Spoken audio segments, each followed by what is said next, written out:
Here I will continue the balancing of engines with this V engines. In the last session we have seen about the inline engines and also the radial engines.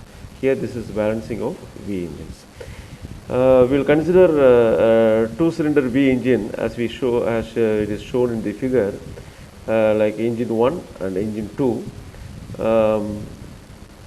With the connecting, the line of Stokes O22 and O21 or PO and QO with the connecting rod QC and PC with a common crank OC.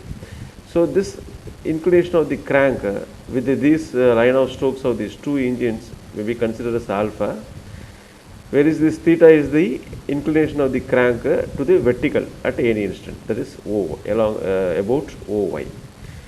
Let length L is equal to the length of the connecting rod, or small r stands for radius of the crank and small m stands for the mass of the reciprocating parts per cylinder, and omega the angular velocity of the crank. Here in this case the primary forces acting on this particular V engine are given us, that is we have two cylinders. So on cylinder 1 the primary unbalanced force is said to be Fp1 equal to mr omega square. Actually instead of cos theta we are having cos alpha minus theta, where alpha is the crank angle and theta is the angle at any instant about the vertical. And similarly for Fp2 it is mr omega square cos theta into alpha plus theta. So therefore total primary force along the vertical axis can be just along the vertical means it would be Fp1 cos alpha plus Fp2 cos alpha.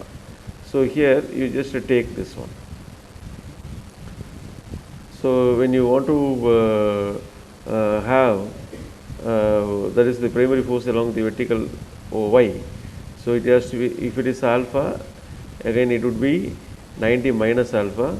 So this 90 minus about the vertical 90 minus alpha. So 90 minus that is sine of 90 minus alpha will become cos alpha. So that is why this vertical component is becoming cos alpha and cos alpha.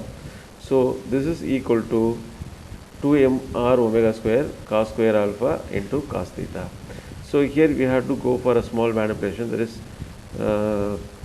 cos of a minus b and cos of a plus b. Applying the trigonometrical formula we have to arrive this. Similarly the total primary force along the horizontal line, again here what I said, the cos of 90 minus alpha becomes sin alpha. So here sin of 90 minus alpha becomes cos alpha. So here it is difference between this Fp1 sin alpha and Fp2 sin alpha. So after solving this you will get 2mr omega square sin square alpha sin theta. You remember the expressions to solve the problems, that is enough. Don't need to have derivations in detail. And the resultant of these primary forces is nothing but the square root of the sum of the squares of the vertical component and the horizontal component. So when you take the common things out of the square and isolate it, after isolating it you will get 2mr omega square root of cos square alpha cos theta whole square plus sin square alpha sin theta whole square. This square term is inside the brackets. And the angle made by this resultant force, this resultant primary force about the vertical measured in clockwise direction is tan inverse beta p equal to tan inverse Fph by Fpv. That is the resultant of horizontal component by vertical component. In case of the secondary forces, it is mr omega square cos 2 times of alpha minus theta by n, and similarly mr omega square cos 2 alpha plus theta by n. Similarly for in the like previous cases we can add this sum of the vertical components Fs is equal to Fs1 cos alpha plus Fs2 cos alpha. After that you will get 2 by n mr omega square cos alpha cos 2 alpha cos 2 theta.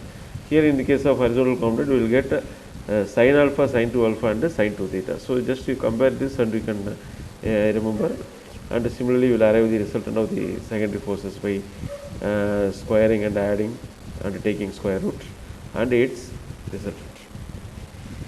This is regarding the balancing of linkages. So here generally these linkages are the main parts in most of the machineries or any structural structures where we have links between motion between the relative motion between the links. So there it causes unbalances, so it has to be completely balanced, or you have to at least eliminate most of the unbalancing.